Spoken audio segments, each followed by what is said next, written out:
In this video, I'm going to go through the memo of exercise 13. It says, R. Solace owns Rose Candles and she makes candles. These are her receipts for January 2009. And then they also give you something that's very important. They say the percentage markup is 33%. In other words, every single candle that she made, she will sell for 33% more than it cost her to make this candle because she wants to make a profit of 33% on every candle that she sells. Okay, so with this information, we can go and look at the CRJ. The heading of the CRJ will be Cash Receipts Journal of Rose Candles for January 2009. And because January is the first month in the year, it will be CRJ number 1. And then something that I just added in here for you guys is that every single time when you calculate cost of sales, this will be your formula. Now we can look at the transactions. The first transaction took place on the 1st. It said issued receipt number 71 for candles to S. Siley for 2,500 Rand. In the CRJ, the document will be receipt number 71. The date is the 1st. The details is S. Siley or Silly. Then we received 2,500 Rand from the customer. And that's the money that we will put into our till. Remember, I refer to this column as your till. It's the only transaction for the day, so you can draw that nice thick black line indicating that you are cashing up your till and you are depositing the money into your bank account. And that money was received for sales. But now remember, we are not done yet because we said every single time when we've got a sale, we also record the cost price of this product that we sold in the cost of sales column. How do you calculate the cost of sales? You do it like this.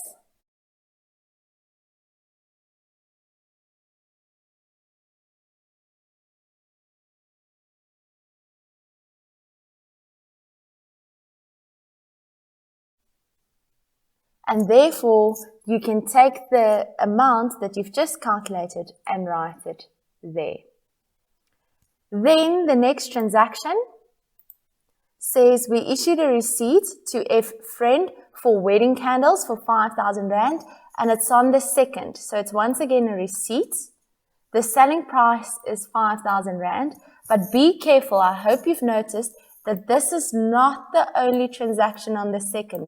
Why is this important? Because it will affect when we bank the money. Okay, so it's receipt number 72. It follows on the previous receipt number. It's on the 2nd.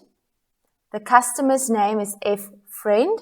We will put the money in our till, the 5,000 Rand that we received from the customer, but we won't bank yet because there's another transaction coming for the day. So we skip bank. But we have to indicate what we received the 5,000 Rand for. It's for a sale. And because we've had a sale, we have to go and calculate cost of sales like this.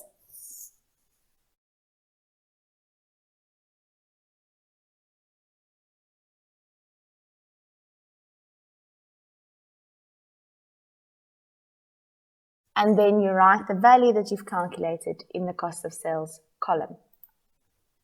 Then the next transaction, also on the 2nd, R. Solace, if you remember, this is our owner, increased her capital contribution by 5,000 Rand. We will issue the owner a receipt, number 73.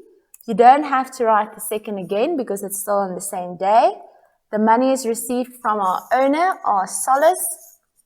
We received 5,000 Rand, and now this is the last amount of money that we will receive for the day. So we can add the values together that's lying in our till, and we can draw that nice thick line indicating that we will deposit the total of 10,000 Rand for the day into our bank account. Now this 5,000 Rand was not received for a sale, so it won't go to sales or you won't calculate a cost of sales value. Okay, it was received for capital, but there is no capital column, so we put it in sundry accounts and we write capital. The next transaction on the 3rd was cash sales according to the CRR, 500 Rand.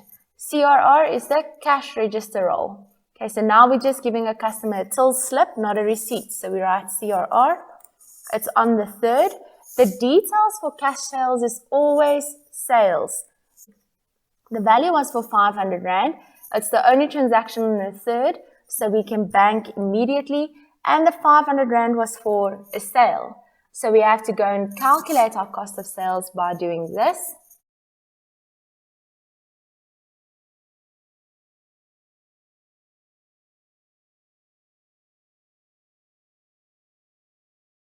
And then we post the value into the cost of sales column. The next transaction on the 4th said we sold 700 Rand worth of candles to Spa and we issued a receipt. You will say it's receipt number 74 because it has to follow on the previous receipt number. It's on the 4th. The customer's name is Spa. We received 700 Rand from Spa. It's the only transaction for the day, so draw your line, cash up your till and bank the money. And it was for a sale, so it must go to the sales column. And you have to calculate that cost price by doing this.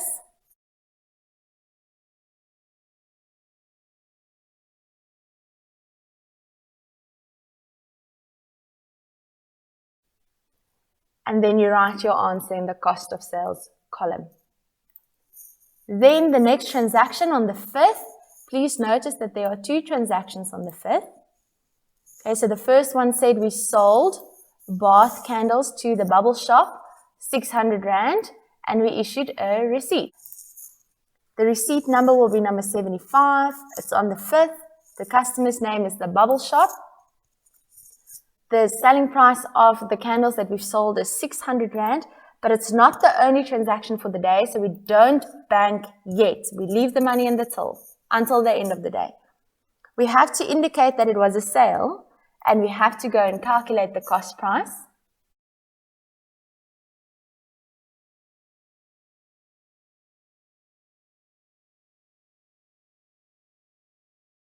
And then you take the cost price and record it in the cost of sales column.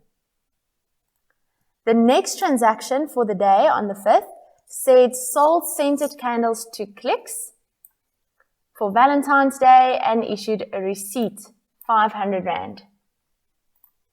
Now in your CRJ, it will be receipt number 76. Still on the same day, so you don't write a 5 again. The customer's name is Clicks. The selling price was 500 Rand, and now this was the last transaction for the day, so we can take the total value of the money in our till. So you add these 2 values together, and we can deposit that total into bank. And you draw that thick line indicating that you are banking. Now you still have to indicate what this 500 Rand was for.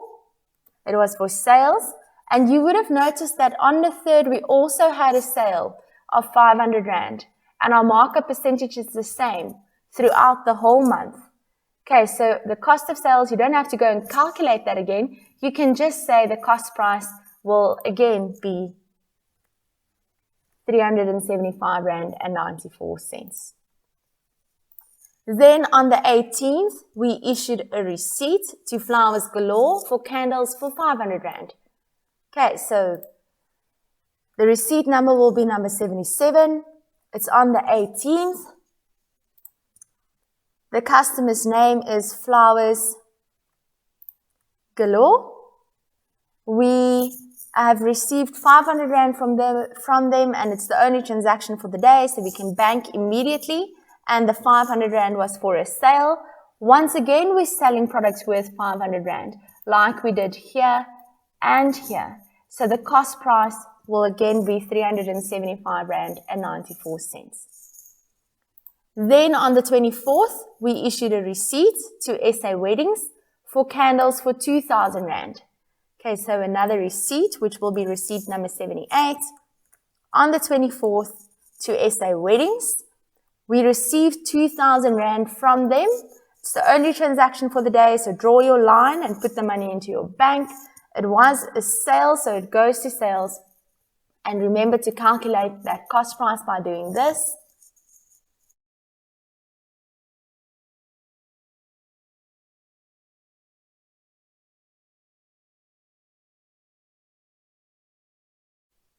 and then you take it to the cost of sales column. And then the last transaction for the month was on the 25th, cash sales according to the CRR, the cash register roll, 350 Rand. So in the CRJ, you will say CRR on the 25th. I want the word sales in your details column. It can be cash sales, but not just cash. We received 350 Rand. It's the only transaction for the day, so I want you to draw a line. You just can't see my line. 350 Rand can go to bank. It was for a sale. Then you do your last cost of sales calculation.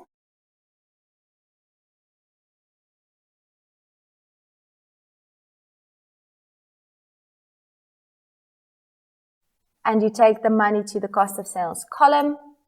And then right at the end, just remember to total your columns. So the bank column, if you add all of these values, will give you a total of 17,650 Rand. The sales column, if you add together all of these values, will give you 12,650 Rand. The cost of sales column, be careful because you're working with rands and cents. Maybe do your calculation twice. Gives you 9,529 Rand and 29 cents. And then the total of the sundry accounts column was 5,000 Rand. Remember, if you say sales plus sundry accounts, it must give you the same value as the bank column.